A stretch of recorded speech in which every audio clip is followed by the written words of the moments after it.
নমস্কার, আমি স্বপন নিউজ নয় ভারতে আপনাদের সকলকে স্বাগত।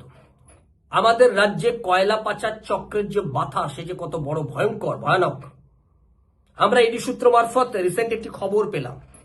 আর সেই খবর এটা দেখাচ্ছে যে এই রাজ্যে কয়লা পাচার এই যে তার ইকোসিস্টেম, এই ইকোসিস্টেমে যারা এই চক্রের যে পান্ডা, যে মাথা, কয়লা চোরের যে মাথা, সেই মাথার হয়ে যারা কাজ করছিল এবং সেই কাজ করতে করতে যখন তারা ইডি আর সিবিআই এর র্যাডারে চলে আসছে, আর র্যাডারে আসার পর যখন সেই মূল মাথার নাম সামনের দিকে চলে আসার সম্ভাবনা তৈরি হচ্ছে, তখন তাদেরকে এদেশ থেকে সরিয়ে দেওয়া হচ্ছে, না হলে গুম করা হচ্ছে। এরকম একটি খবর আমাদের কাছে এলো।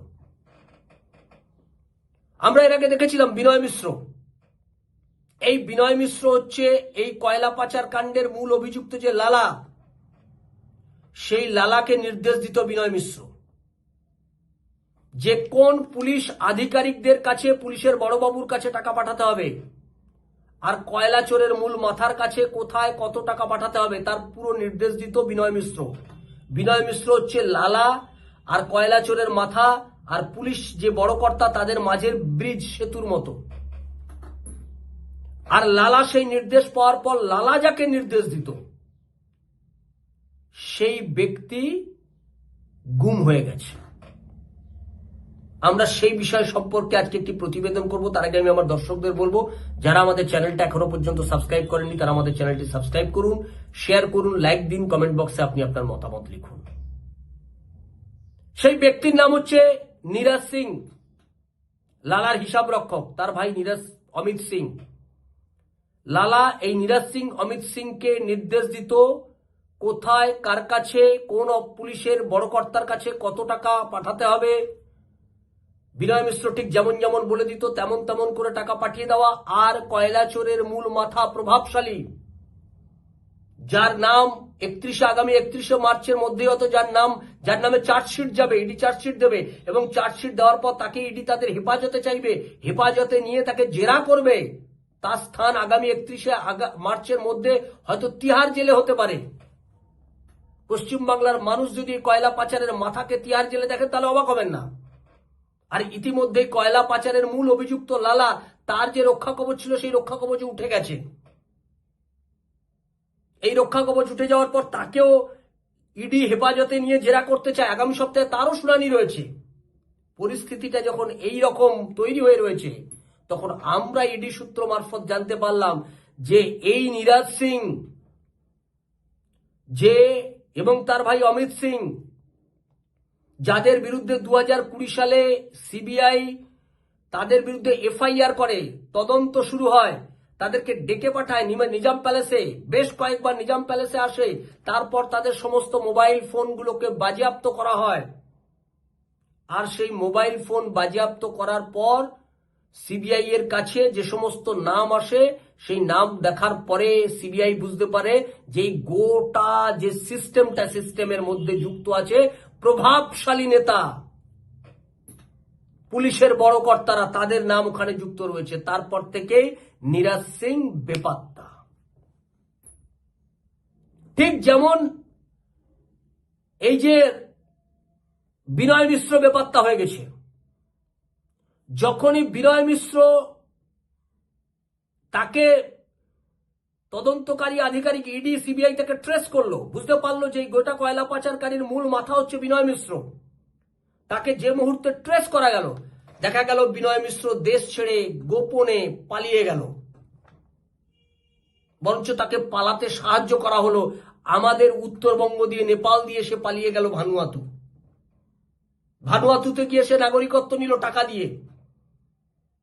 এই বিনয় মিশ্রই গোটাটা অপারেট করতো। বিনয় মিশ্রকে ধরতে পারলেই ইডি সিবিআই একদম মাথা পর্যন্ত পৌঁছে যাবে। এটা যখন সম্ভাবনা তৈরি হয়ে গেল, তখন বিনয় মিশ্র দেশ ছেড়ে পালিয়ে গেল। বলা হলো, তাকে পালাতে বাধ্য করা হলো এবং তাকে পালানোর পথ দেখিয়ে দেওয়া হলো। বিনয় মিশ্র 1 বছর আগে পর্যন্ত তাকে আমরা সকলে দেখছিলাম, বিভিন্ন সংবাদ মাধ্যমের শিরোনামে ছিল বিনয় মিশ্র। গত 1 বছর আগে হঠাৎ করে বিনয় মিশ্র সেই আশঙ্কা প্রকাশ করে যে তার প্রাণ চলে যেতে পারে। লন্ডনের কোনো একটা জায়গায় তার গাড়িতে অ্যাক্সিডেন্ট হয়, তারপর থেকে তার মধ্যে সেই আশঙ্কা তৈরি হয় যে তাকে তার প্রাণ নেওয়ার জন্য ওই অ্যাক্সিডেন্টটা, ওটা অ্যাক্সিডেন্ট ছিল না, তার প্রপর প্রাণঘাতী হামলা ছিল, সে কোনো কারণে বেঁচে যায়। তারপর থেকে বিনয় মিশ্র বেপাত্তা। বিনয় মিশ্র খোঁজ নেই।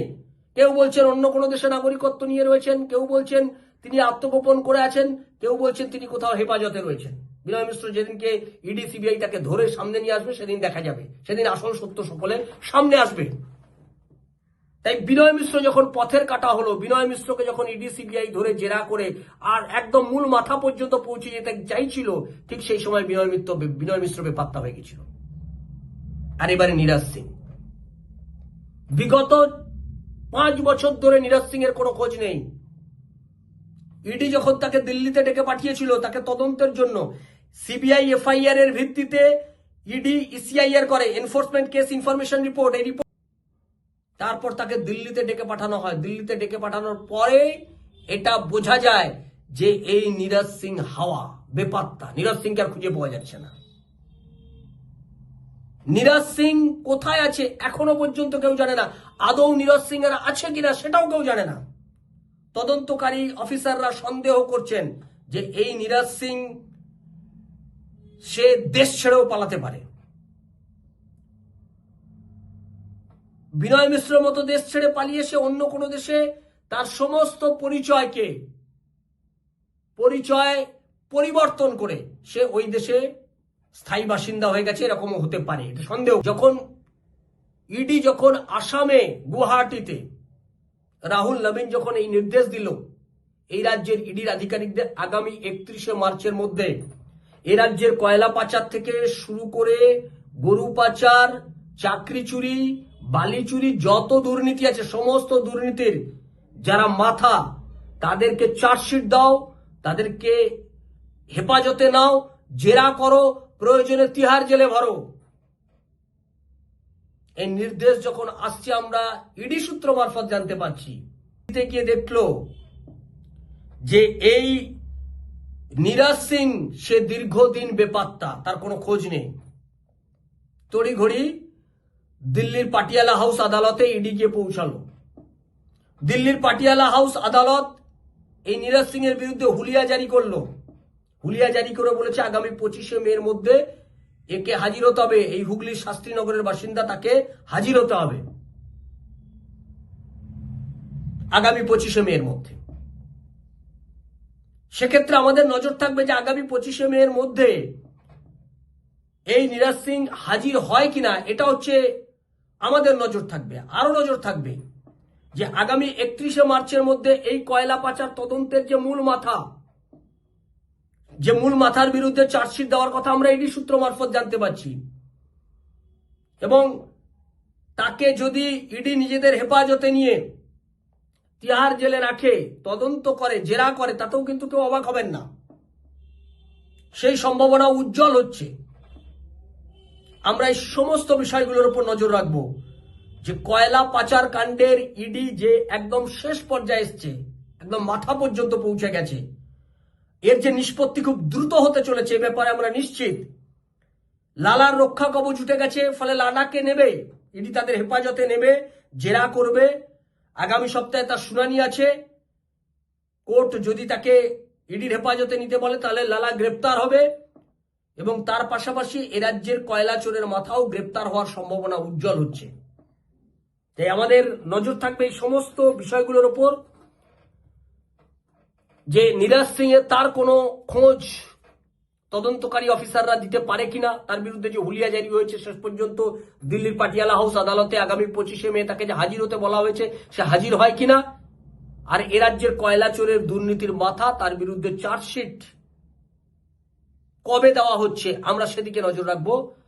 আপনারা নজর রাখুন নিউজ নয়া ভারতের পর্দায়। নিউজ নয়া ভারত আপনার কথা বলে। আর নিউজ নয়া ভারতের কাছ থেকে আপনারা যারা গীতা এবং উপনিষদ পিভিসি কাজে যারা সংগ্রহ করতে চান আমাদের সঙ্গে যোগাযোগ করবেন। 7044244525 এই হোয়াটসঅ্যাপ নাম্বারে আপনি আপনার নাম, ঠিকানা, পিনকোড আর ফোন নাম্বার দিয়ে আমাদের সঙ্গে যোগাযোগ করুন। আর আমাদের চ্যানেলটি সাবস্ক্রাইব করতে ভুলবেন না। ভালো থাকবেন, সঙ্গে থাকুন নিউজ নয়া ভারতের। নমস্কার।